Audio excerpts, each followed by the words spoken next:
Bienvenidos a Lo Simple No Vale. Hoy tengo el placer de contar con Javier Chicote, periodista y jefe de investigación de ABC. ¿Qué tal estás? ¿Qué tal, Alberto? Encantado. Buenas tardes. Bueno, lo primero, feliz año, muchas gracias por tu tiempo y encantado de tener a un profesional como tú en mi canal. Un placer. Vamos a hablar de actualidad política nacional, un poco relacionada a artículos que tú has hecho. Y la primera, vamos a hablar, al PSOE es la actualidad de todas las noticias que están saliendo. Y la primera pregunta es, ¿qué te parece todo lo relacionado con el fiscal general del Estado, García Ortiz, y lo del novio de Ayuso, y luego el posterior dimisión por parte de Juan Lobato del PSOE? Ujú. Bueno, lo que está ocurriendo con el fiscal general del Estado es algo insólito. Nunca había pasado nada parecido en democracia y es que tenemos nada más y nada menos que al máximo representante del Ministerio Público imputado e investigado por la presunta comisión de un delito de revelación de secretos. Es decir, la Guardia Civil, la Unidad Central Operativa de la Guardia Civil, fue a su despacho a registrarlo, le cogió el móvil, el ordenador. Es decir, esto, por supuesto, presunción de inocencia por delante. Pero cuando la Guardia Civil registra el despacho de un fiscal general del Estado, creo que ese fiscal general del Estado pasa a estar más que comprometido. Y no tiene mucho sentido que continúe en el cargo, cuando además la causa en la que él está implicado, lógicamente, también está presente la Fiscalía. Es decir, el representante del Ministerio Público en esa investigación va a ser un subordinado suyo. Por lo tanto, él tendría que apartarse. Oye, y si luego todo resulta que aquí él no ha hecho nada, pues incluso podría volver a ser nombrado. Pero desde luego, ahora mismo la situación es insostenible.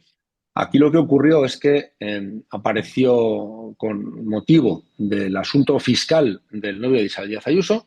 Alguien se entera que este tal Alberto González Amador es el novio de la presidenta de la Comunidad de Madrid y que es un tipo que ha defraudado, creo que eran 350.000 euros, una cosa así.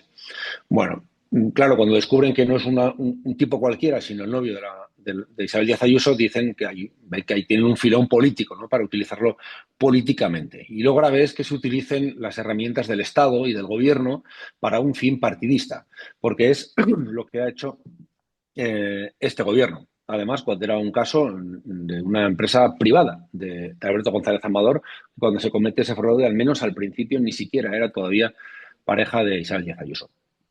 Bueno, ¿qué es lo más grave de esta historia?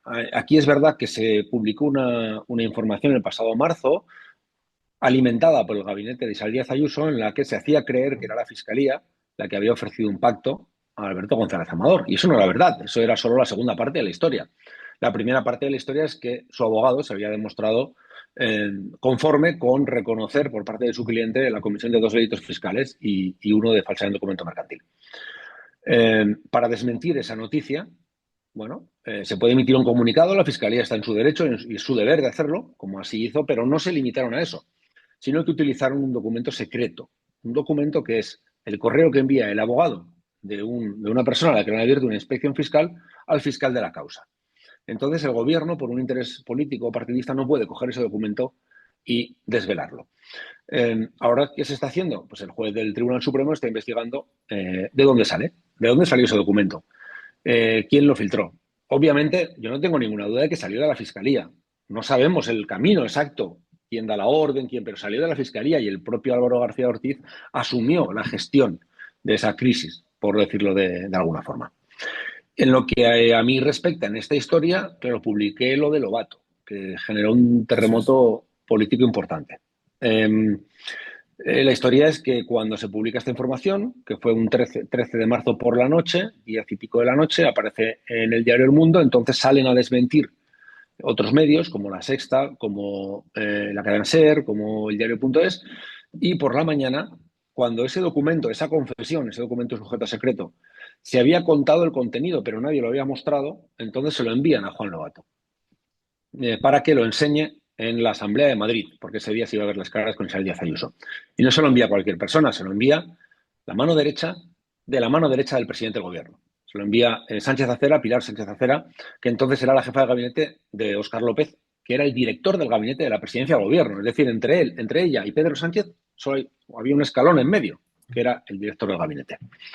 Lobato hace bien, negándose a enseñar ese documento, diciendo, oye, ¿esto de dónde viene? Parece que puede parecer que nos lo ha dado la Fiscalía, ¿cómo voy a sacar yo esto?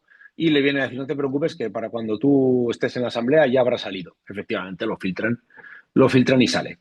Lo gordo de esto es que cuando pasan unos meses y se inicia la investigación de la que estamos hablando, Álvaro García Ortiz, eh, Lobato tiene miedo. Se inicia una investigación, se van a mirar mails, se van a mirar mensajes de WhatsApp, a ver si me va a llegar. Y él también ha aconsejado, yo creo, por su padre, que es abogado, se va a una notaría y consigna eso. Pues bueno, yo eso es lo que conseguí descubrir, me costó mucho trabajo y generó una tormenta política importante, la dimisión de Lobato, y ya han caído después de Lobato dos secretarios de Estado de comunicación. La verdad es que fue un trabajo complicado que lo intentaron desmentir, pero que no se podía desmentir. Lobato fue al notario a decir, a mí me pidieron que cometiera un delito y yo no lo cometí. Los demás ellos verán, pero yo no lo cometí. Pero aquí me pedían esto. Y bueno, la verdad es que ha tenido una trascendencia muy importante esa información. Claro, en Todos Mentira entrevistaron a Lobato, que tú estabas allí, sostuviste toda la información que trabajaste durante tanto tiempo como tú has dicho delante de él. Y él Uh -huh. tampoco parece que dijera mucho al respecto de lo que tú estabas comentando con él delante. Bueno, él asintió porque yo estaba diciendo la verdad. Esta historia Mm, periodísticamente fue apasionante porque yo antes de publicar me reuní con él en presencia de mi gran amigo y compañero de ABC, Juan Fernando Miranda.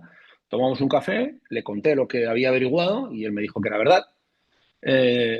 Y yo le dije que lo iba a publicar, lógicamente. Entonces él, cuando tomamos ese café, domingo por la tarde, la información se publicaba el lunes, él llamó a Ferraz. Y claro, él tenía que dar una mala noticia. Entiendo que también habló con Pilar Sánchez Acera, que entonces estaba en Moncloa y que ahora está mm. con el ministro Óscar López en el ministerio. Y le debió decir, Pilar, tengo dos noticias, una mala y una peor. La mala es que te acuerdas de los WhatsApp que me enviaste pidiendo que filtrara, que enseñara el papel. Pues me fui al notario a registrarlos, a dar fe de ellos. Y la noticia peor es que mañana se va a publicar en la ABC. Entonces debieron decirle, tú eres idiota, eres un traidor, eres desleal, eres no sé qué, y habla con Santos Cerdán, número 3 del PSOE, y pacta con ellos. Pacta con el asesino, pacta con quien lo iba a matar políticamente. Entonces pacta con ellos intentar desmentir la información diciendo que él había ido al notario a dar fe de que nadie había filtrado nada de la fiscalía. O sea, si había que me envíe una noticia, no había el notario. O sea, que es absurdo. Tú vas al notario porque quieres, oye, que esto quede constancia por si acaso, ¿no? Entonces yo me veo en la obligación de publicar prácticamente la literalidad de la reunión en la que nos lo reconoció todo. Y además el PSOE no solo o sea, pacta con él, pero luego lo deja tirado y el sanchismo aprovecha para matarlo políticamente. Y él se ve abandonado, no tiene medios de comunicación que lo soporten, que le apoyen, y no le queda más remedio que presentar su dimisión. Esto me recuerda, o sea, hablando de todas las distancias, cuando está empezando la Segunda Guerra Mundial, Winston Churchill le dice a Chamberlain, al primer ministro, os dieron a elegir, ¿no? Los alemanes os dieron a elegir entre la deshonra o la guerra. Elegisteis la deshonra y ahora vais a tener también la guerra. Entonces, en ese momento, yo se lo dije a Juan Lobato, le dije, Juan, tú solo tienes una salida. Tú eres el que es bueno de esta historia, tú eres el que se negó a cometer ese presunto delito. Oye, sal mañana y dime, esto es verdad, tuve miedo, yo soy es técnico de Hacienda, de formación, su profesión es técnico de Hacienda, él sabe que ese documento no puede salir. Y decidí, pues cuando vi que se inició una investigación, pues registrarlo ante notario y a partir de aquí no voy a hacer más declaraciones. Ya está, podía haber hecho eso. Y yo le dije, porque el sanchismo pasará, el sanchismo se va a acabar también y Sí. podrás levantar la mano y decir yo hice lo correcto. Pues no prefirió no hacer lo correcto y al final pues salió vapuleado en todos los sentidos. Claro, lo que también me llama mucho la atención es del PSOE, que es que es fiscal general del Estado, que no es una persona cualquiera y lo que ha pasado es muy gordo, vamos, no sé, presuntamente, pero bueno, hay cosas que están demostradas que es muy gordo y tú eres un periodista que no, que este caso, la noticia está relacionada con el PSOE, pero que eres indiferente porque si del PP también has dado noticias y tienes que dar cualquier partido político, lo haces. Claro, ¿qué te parece que no den esa relevancia que realmente tiene esto que es muy grave desde el PSOE? Bueno, es que en realidad el fiscal general del Estado es el ministro 23. Es una cosa tremenda. O sea, ya Mm, todos sabemos que el fiscal general del Estado se nombra en el Consejo de Ministros a propuesta del ministro de Justicia. Eso no es cierto. mm, Pero la fiscalía, aunque sea jerárquica y tal, tiene que obrar con autonomía. Así aparece en el estatuto. mm, Y aquí, y además nunca se ha escondido el propio Pedro Sánchez, recordarás, cuando en una entrevista hace ya años le preguntan por la fiscalía tal, y él dice, ¿y de quién depende la fiscalía? ¿De quién depende? mm. Claro, del gobierno. Entonces Álvaro García Ortiz lleva la camiseta del PSOE siendo fiscal general del Estado, o sea, yo entiendo, todos los fiscales generales del Estado pues han podido tener más o menos afinidad, ¿no? Porque lo ha nombrado un ministro de Justicia, lo ha propuesto un ministro de Justicia de ese partido, pero no deja de ser un fiscal que tiene que estar ahí para defendernos a todos, para buscar el bien común en los tribunales, ¿no? Y en este caso está trabajando directamente para los intereses partidistas del gobierno. Y es lo que yo observo. Yo llevo investigando corrupción muchos años y tal, pero llama la atención cómo el sanchismo ha degenerado o ha corrompido casi todo lo que toca, ya sea la Fiscalía General, o sea el Tribunal Constitucional, o sean determinados medios de comunicación o el propio PSOE. ¿Dónde está el PSOE?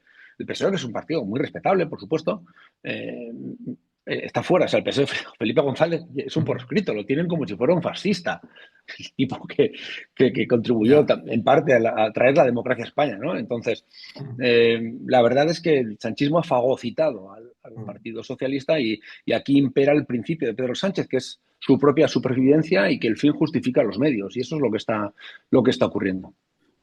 Tú como profesional de investigación periodista, estamos hablando del fiscal general, pero bueno, el caso Aldama, la mujer del presidente, todo lo que está sucediendo, ¿qué te parece? ¿Crees que va a tener mucho calado y cómo lo percibes como profesional?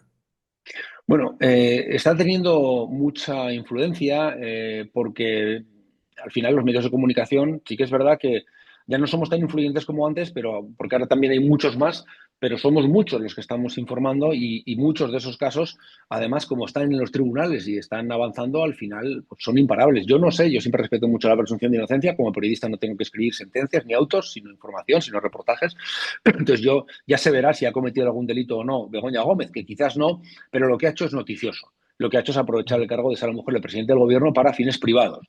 Ella ha utilizado una asesora de Moncloa que pagamos tú y yo con nuestros impuestos y todos los que nos están viendo para que le haga de secretaria en la Universidad Complutense de Madrid. Yo publiqué un WhatsApp en el que se acreditaba que esta Cristina, la asesora Cristina Hernández, un puesto a nivel 26, pagado, como digo, con dinero público, era su asistente en la universidad, en una actividad privada. A ella le dan una cátedra extraordinaria pese a no tener una licenciatura oficial, porque es la mujer del presidente del gobierno. Entonces, eso es importante y es noticioso al margen de que sea o no sea delito. Y todo lo de Aldama, yo de Aldama soy crítico, porque me falta ver todavía pruebas, pero es un caso de corrupción muy importante. Luego el compadreo del hermano de Sánchez, ¿no? Que también se ha abierto una causa Sí. judicial, que insisto, ya veremos si es delito o no es delito, pero que es un tipo que se crea un puesto de trabajo, se presenta al concurso y lo gana el de calle, un concurso presidido por una diputada del PSOE, de la Diputación de Badajoz. Luego no aparece por ahí a trabajar nunca, es decir, insisto, ya no sé si será un delito o no será un delito, pero es feo. Cuando menos es bastante feo y lo que se está viendo es que ha habido una utilización sistemática pues, de medios públicos para lo privado y luego veremos el alcance del caso Aldama, el llamado caso Coldo, que oficialmente se llama la operación del Orme, pues hasta dónde llega. Ya tenemos a Aldama confesando delitos, tenemos a Coldo negándolo, pero con un incremento patrimonial importante, tenemos a Ábalos, que ya su carrera política se ha terminado, y de momento pues el cortafuegos está ahí en Ábalos. No sé si llegará más arriba o no.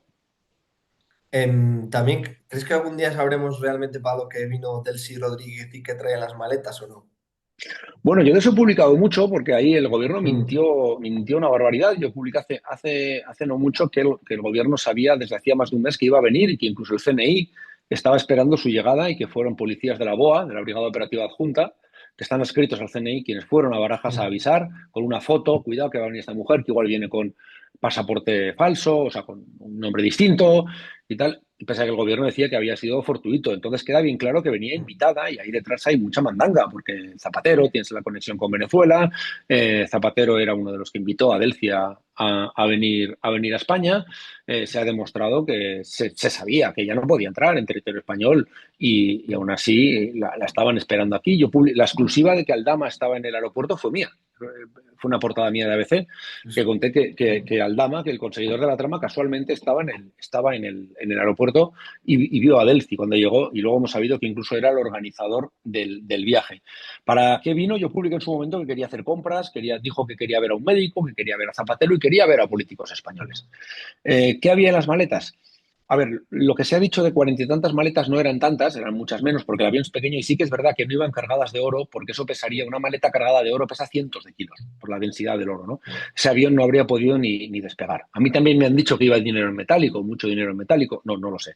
Sí que es cierto que el gobierno, los gobernantes de Venezuela, que son profundamente corruptos, han sacado oro del país. Y han sacado oro y han vaciado la caja de PDVSA y muchas más cosas. Pero, ¿qué había ahí dentro? No lo sé. Yo, perdona, se lo pregunté a Ábalos y me dijo que como se quedaban en Madrid algunos, entre ellos un ministro, se llama Jorge, no recuerdo el apellido, que era amigo de Ábalos, él se quedaba en Madrid y iba a IFEMA porque en ese momento era la feria Fitur, la feria del turismo, y que llevaba cosas relacionadas con la feria del turismo, ¿no? Algunos, no sé, merchandising o no sé qué llevaba, y que era el equipaje, que eran las valijas propias de los que se quedaban aquí en Madrid. Pero sí es cierto, y yo lo pude confirmar allí también en fuentes policiales, que la cantidad de maletas era desproporcionada para la gente que viajaba. Es decir, ahí había muchas cosas, muchas maletas. Ojo, y descarto que estuvieran llenas de oro. No sé si en alguna maleta había un poco de oro, lo desconozco, pero maletas llenas de oro, eso no es cierto, pero aún falta por saber, porque toda esta conexión España-Venezuela es importantísima en todos los sentidos, en el sentido político, en el sentido económico. Aldama trabajaba con clientes venezolanos, le hacía de lobista a Delcy Rodríguez, también a la oposición de Venezuela, a la oposición de Juan Guaidó. Él fue el que lleva a embajadores de Juan Guaidó, es decir, en teoría antichavistas, a Ferraz a que se reúnan con Ábalos. Él es el que contrata a Europa para que intente cobrar de Venezuela 200 millones de dólares que le deben por los tipos de cambio que están retenidos en Caracas. Él es el que también negocia el rescate de Europa a la vez. Es decir, ahí hay una conexión que es una historia que aún está por escribirse. Sí, bueno, Aldama, yo soy de aquí de Zamora, ha sido el presidente del club de aquí, o sea que lo hemos visto muy de cerca aquí en Zamora. Sí, sí, O Aldama sea que, se movía bien, ¿eh? La verdad es que lo están intentando presentar como un pequeño Nicolás y un fantasma y tal, pero no, el tipo se movió en niveles importantes y es verdad que hizo buenas migas con Coldo y a partir de ahí entró en el Ministerio de Transportes y del Ministerio de Transportes a otros gabinetes del gobierno y se escribía WhatsApp con ministros y era un tío que llegó bastante alto y que, ojo, que vendió 53 millones de euros de mascarillas a este gobierno, por lo tanto que no era ningún pelanas. Otra cosa es que, insisto, a mí me estoy dejando frío a la hora de presentar pruebas porque lo que ha presentado hasta el momento no es tan contundente como yo podía esperar. y bueno, otro día tendremos tiempo de hablar más y no podemos charlar tanto. La última pregunta, ¿qué te parece este 2025? Parece que va a ser un año duro para el PSOE. Bueno, va a ser un año difícil, si no para el PSOE, por lo menos para el gobierno, porque Mm, la situación en la que está el gobierno cuando tú gobiernas, lo primero que tienes que hacer es presupuestos, sacar unos presupuestos adelante en el Congreso de los Diputados. Es una norma no escrita que la puso Felipe González que si tú no puedes sacar adelante los presupuestos, pues convocas elecciones, porque para hacer cosas necesitas un presupuesto, salvo que tú estés por estar. Si tú, Pedro Sánchez, quieres seguir siendo presidente del gobierno, pase lo que pase, pues entonces sí. Pero si quieres gobernar, entonces, para sacar presupuestos adelante, ¿qué le va a dar a Puigdemont? Ya está bien, ya está negociando dónde se va a sacar la foto. Ya le ha dado la amnistía. ¿Qué le va a dar? Un referéndum que no cabe en la Constitución. Es decir, y luego que el gobierno, para esa mayoría que tiene Frankenstein, o como me dijo Juan Alberto Bello, puzzle, lo que le vale al PNV, que es de derechas, o lo que le vale a Junts, que es de derechas, no le puede valer al BNG o a Podemos. Entonces, cuando te pones a hacer leyes de las cosas del comer, no funciona, no sale. O sea, es insostenible, es una amalgama de partidos que muchos de ellos son de sentido contrario. Por lo tanto, la lógica nos diría que no puede durar mucho, pero creo que Sánchez tiene intención de apurar la legislatura y quizás siga así, consiga presupuestos o lo siga prorrogando ya. Este hombre, pues, no nos sorprende, pero desde luego sí que está habiendo mucho desgaste en el gobierno y en el PSOE, las causas de corrupción están haciéndole mucho daño y 2025 en ese sentido va a ser duro, porque hay muchas declaraciones en tribunales, es decir, van a tener los juzgados, el Tribunal Supremo y la Audiencia Nacional nos van a dar mucha información y muchas noticias en 2025 que no van a ser muy buenas para el gobierno y por extensión para el PSOE. Bueno, Javier, pues muchísimas gracias, un fuerte abrazo, espero volver a charlar otro día contigo. A ti ha sido un placer. Un abrazo.